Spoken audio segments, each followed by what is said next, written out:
Дмитрий Сергеевич Крюков, главный дирижер Государственного академического симфонического оркестра Республики, дирижер Государственной академической симфонической капеллы России, народный артист Республики Башкортостан, лауреат Государственной премии имени Салавата Юлаева.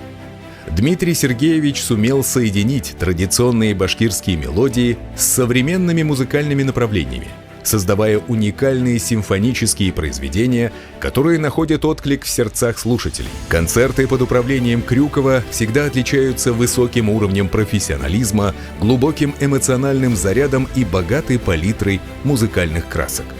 Дмитрий Крюков впервые представил сольные программы Госоркестра Республики на сцене Московской филармонии, в концертном зале имени Чайковского и в Санкт-Петербургской академической филармонии имени Шостаковича в 2021 году.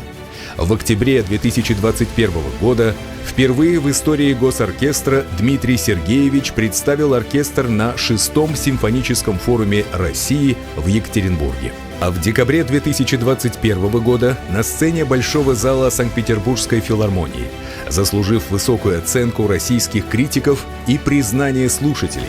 В апреле 2024 года Госоркестр в рамках гастрольного тура вместе с пианистом Денисом Мацуевым выступил впервые в своей истории в концертном зале Мариинского театра, положив начало новому этапу развития симфонической музыки Башкортостана.